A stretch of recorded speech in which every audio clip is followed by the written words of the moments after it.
오늘은 성탄절로 야고보서 말씀을 잠시 중단하고 구약의 이사야서 말씀을 통해 이 세상에 오실 독생자 예수 그리스도에 대해 예언하고 있는 말씀입니다.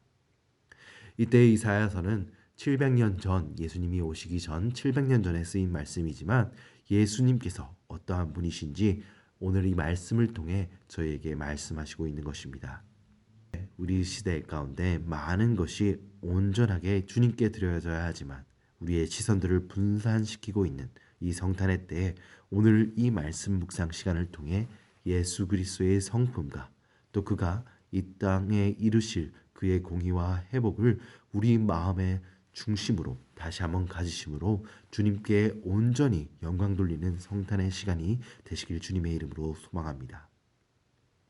오늘 이사야서 1절의 말씀은 이 새의 줄기에서 한 싹이라고 예수님을 지칭하고 있습니다. 이 말씀에서 우리는 하나님의 말씀에 하나님의 신실하심을 발견할 수 있는 것입니다. 오늘 성탄의 시간 가운데 다윗의 줄기 가운데 다윗의 가문 가운데 우리는 마태복음 1장의 족보를 통해 이스라엘의 불순종과 그들이 하나님의 뜻을 저버리고 살아감에도 불구하고 결국 그의 자손을 통해 이새의 줄기를 통해 예수 그리스도를 보내시는 어떠한 상황에서도 하나님의 약속을 지켜내시는 그 주님의 신실하심을 우리는 엿볼 수 있습니다.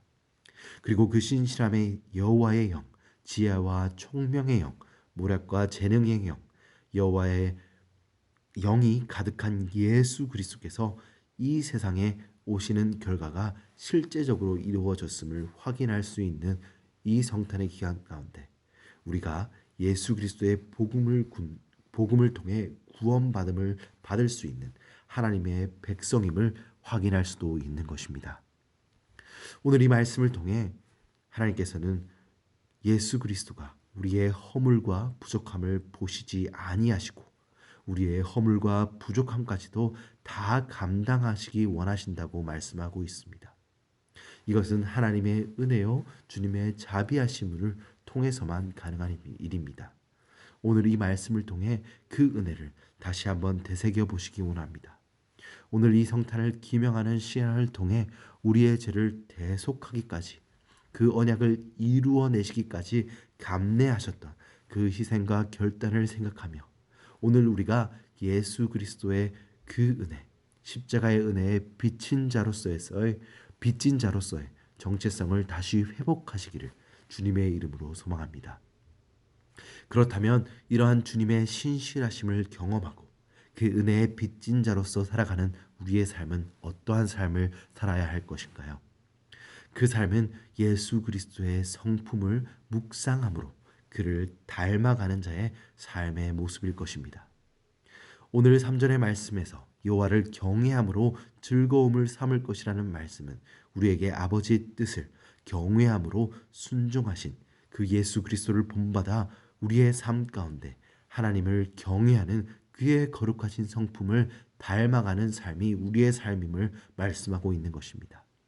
그리고 4절 말씀에서 보여주신 예수 그리스도의 성품에 따라 은혜의 빚진 자의 삶은 세상의 기준인 부와 명예로 다른 사람을 판단하는 것이 아니라 하나님의 말씀의 기준에 따라 하나님의 자비하심의 기준에 따라 선과 악을 구분하고 그의 말씀과 하나님이 세상에 전하시는 삶을 보여주신 것을 우리가 따라 삶아야 됨을 그리고 5절 말씀에서 공의로 허리띠를 삼으시며 성실로 그의 몸의 띠를 삼으신 예수 그리스도처럼 이 세상에 무너져 버린 하나님의 공의를 세우기 위해 우리가 때를 얻든지 못하든지 간에 이 세상 가운데 그 예수 그리스도의 의를 회복하기 위해 최선을 다하며 살아가는 그러한 삶이 그러한 예수 그리스도의 은혜에 빚진 자로서의 살아가는 삶일 것입니다. 오늘 성탄을 기명하는 이 시간 가운데 우리가 할 일은 우리 가운데 예수 그리스도를 닮아가기를 다시 한번 결단하는 삶일 것입니다. 우리의 생활 가운데, 우리의 삶 가운데, 우리의 신앙 가운데 예수 그리스도의 성품을 닮아가는 삶의 목표나 어젠다가 아닌 우리의 자신의 목표와 어젠다를 가지고 살아갈 때가 많이 있는 것 같습니다. 왜냐하면 복음의 빚진 자로 구원을 받은 자들이지만 우리 가운데는 아직 남아있는 우리의 이기적인 죄의 흔적이, 우리 영혼은 원하나 우리의 몸이 아직 원하지 않는 것을, 우리가 원하는 것을 행하지 못하게 하고 우리가 원치 않는 것을 행하게 하는 그 죄의 흔적이 우리 가운데 남아있기 때문입니다.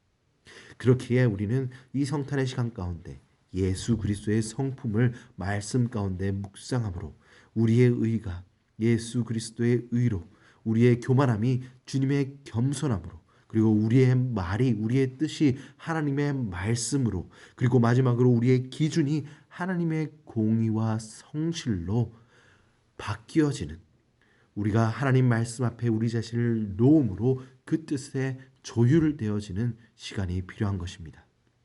오늘 이 성탄의 시간 가운데 예수 그리스도의 성품을 묵상함으로 아직까지 우리 안에 주님의 기준에 조율되지 못하는 우리의 삶이 예수님의 성품과 하나님의 말씀 앞에 조율되시는 은혜가 있기를 주님의 이름으로 소원합니다.